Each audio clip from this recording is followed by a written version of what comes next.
नमस्कार सांग मैंने जय जगन्नाथ आम पंडा परिवार तरफ समस्त को प्रथमाष्टमी अनेक अनेक शुभेच्छा और शुभकामना। तो सकाळ उठी गाधी पाधी मुझे प्रथम चलिए रोषे घर कहीं अष्टमी स्पेशल हलदी पत्र पिठा माने एंडुरी पिठा तो बनवा हम ना। छोट बेले आम शोक उठला बेलू मम्मी थाली थाली पिठा करके रेडी कर दी था सब पिठापणार मूल्य मुझे बुझीपारे जेबेठू निजे करुच्ची सेबे मु एसबूर महत्व ठीक बुझीपार। तो फाइनाली ये मोर हलदी पत्र पिठा तैयारी सरला मुझे चलिए ठाकुर पूजा करने समस्त नुआ ड्रेस रे टिके हलदी लगे सारा पर ठाकुर पाखरे पिठा भोग कर सुडुल को गाधे पाधे टिके बंदे सबुथर पर नुआ ड्रेस पिंधला से आम दुई जन को आसी प्रणाम कला।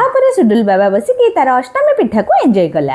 या भितर मोर तरकारी रेडी होता तो आम स्वामी स्त्री बसी गलु पिठा तरकारी चटनी सब खाइबा सकाळ खाइबा को पेटे खाई सारा पर लंच रे आमे माने भाबिलु आज टिके बाहर जाई खाई आसीबा। आउ जेमिति कि मो कहितली सासु घरर मो हेले बड़ बहु तेनु मो भी पढुआ सेथि लागि समस्त नुआ नुआ पिंधि जाई गाड़ी रे बसी पड़ी। आउ पतिदेव आज कहितले आज तुमको गोटे स्पेशल बांबो मटन खुआई आउ सतको सत नेकी गोटे बढ़िया जगह रे पहुंचेई खाइबा तो पछ कथा मते प्रथमे सेठाकर लोकेशन ही बहुत बढ़िया लागुथिला। तापरे पंडा बाबू ऑर्डर करथिबा बांबो चिकन बिरयानी आउ बांबो मटन आसी हम पाखरे पहुंची गला। आउ समय नष्ट न करी मो भी ताकू खाइबा रे पूरा लागि पड़ी। खाइबार टेस्ट सतरे बहुत बढ़िया थिला। साला परे सेठारे बाहर टिके बुलाबुली कला बेले मोर जने कुन्नी सब्सक्राइबर के संगे देखा हिला। समस्तंकर हम परिवार प्रति एते भल पाइबा देखि मते भारी खुशी लागिला। तापरे सुडुल ता बाबा संगे जाई सेठी थिबा पानी रे टिके समय एन्जॉय कला। आउ टिके समय दोली खेली सरी आमे माने फेरी आसिलु घर। आपण माने अष्टमी रे कोन सब खाइले कमेंट रे निश्चय जणैबे रहिले।